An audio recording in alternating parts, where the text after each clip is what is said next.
On va parler maintenant de ce qu'on appelle les rendus et rabais sur vente. C'est pas qu'on entend par rendu, rabais sur vente.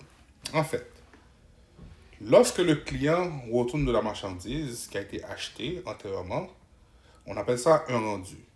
Prenons l'exemple que vous allez chez Walmart, vous avez acheté deux paires de souliers. On va dire chaque paire de souliers c'était 50 dollars. Au total, votre facture c'était 100 dollars plus taxes.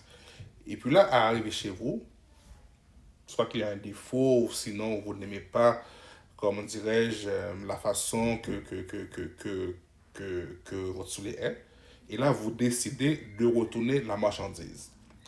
Mais ce qui arrive, mais vous allez chez Walmart, donc vous allez apporter la marchandise avec la facture que vous avez reçue au préalable lors de l'achat.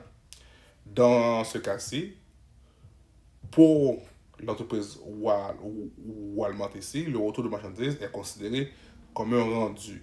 Donc, c'est un retour de marchandises de la part de son client. Il y a aussi ce qu'on appelle le rabais. Le rabais ici, c'est lorsque un client demande ici une diminution du prix après avoir acheté le bien. Disons, si je prends le même exemple de tantôt, vous êtes rendu chez vous et là, vous avez vu qu'il y a un défaut dans un des souliers et là, vous retournez à Walmart. Donc, au lieu que vous retournez dans la marchandise, vous demandez, ou sinon Walmart vous accorde dans ce cas-ci une diminution de prix. Par exemple, si votre paire de souliers était à 50 dollars et là, Walmart décide de vous faire une diminution de prix de 20 dollars. Dans ce cas-ci, on appelle ça un rabais. Donc, c'est un rabais à la suite que la marchandise a été vendue. Donc, au lieu que la marchandise soit retournée, ben, on vous donne un rabais. Donc, les conditions normalement qu'on donne un rabais à un client, ben, c'est lorsque la marchandise a été détériorée au cours de transport. Disons que c'est un sofa que vous avez acheté là chez Brick. Et puis là, en cours de transport, il y a quelque chose qui s'est arrivé. Mais au lieu que la marchandise soit retournée, mais Brick décide de vous accorder un rabais. Donc ici, l'entreprise qui accorde un rabais, comme je disais tantôt, ça évite un retour de marchandises. Il ne faut pas confondre à ce qu'on va voir tantôt, là, ce qu'on appelle l'escompte sur vente. Un rabais, ce n'est pas un escompte sur vente. En fait, le rabais se fait après la vente pour la marchandise qui est détériorée ou brisée légèrement. Sur le plan comptable, comment ça fonctionne sur le plan comptable? Donc, on va prendre un autre exemple, ou sinon, je vais vous montrer concrètement comment que ça fonctionne. Donc, concrètement, c'est que lorsqu'il y a un retour de marchandises ou sinon un rabais qui est effectué, c'est que l'entreprise ici va, va émettre ce qu'on appelle une note de crédit. Une note de crédit, c'est un document comptable. Une note de crédit ressemble à une facture. À la seule différence à une facture, c'est que vous allez voir que les montants, normalement, sont en négatif. Qui veut dire, c'est un retour de marchandise, donc un rabais qui a été accordé. Pour comptabiliser soit un rendu ou un rabais sur vente, on ne doit jamais débiter le compte vente.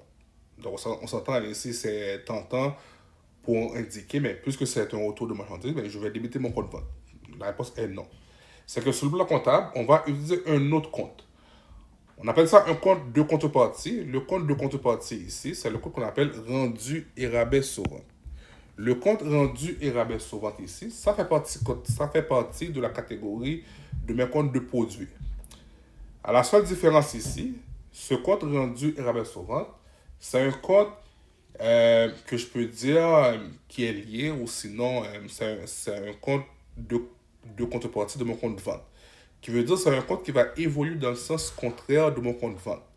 Qui veut dire mon compte rendu et rabais sur vente en tout temps va être un compte qui va avoir un solde qui est débiteur, va être toujours au débit. Ce qui arrive aussi, mais lorsqu'on fait une vente, c'est qu'on a facturé la TPS et la TVQ à nos clients. On va prendre un exemple bien simple.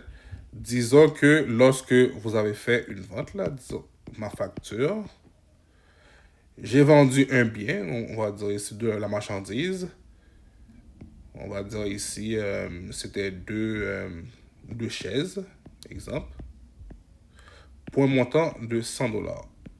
Les deux, $100, qui veut dire $100, $50 chaque.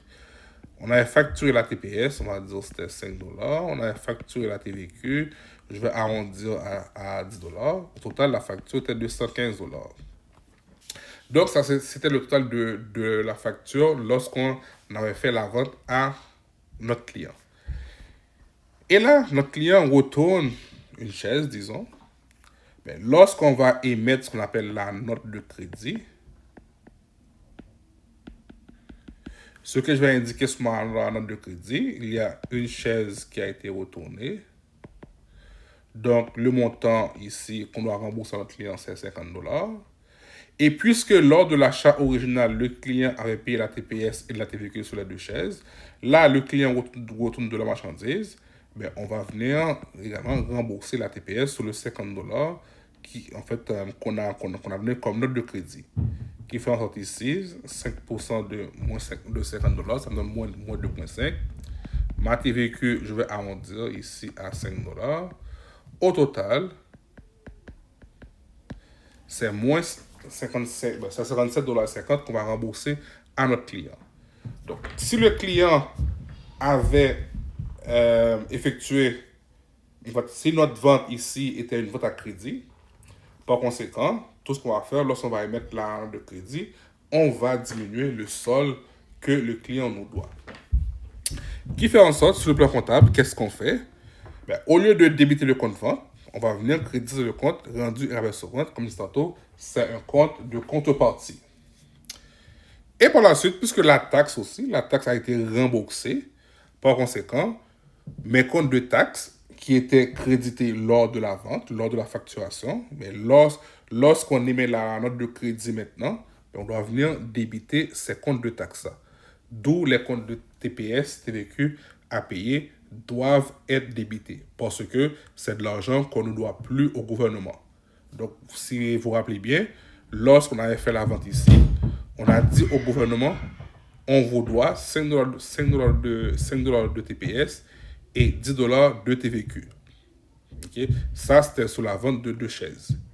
Mais là, il y a une chaise qui a été retournée. Par conséquent, je dois diminuer mes comptes de taxes, okay, de $2,50 et de $5.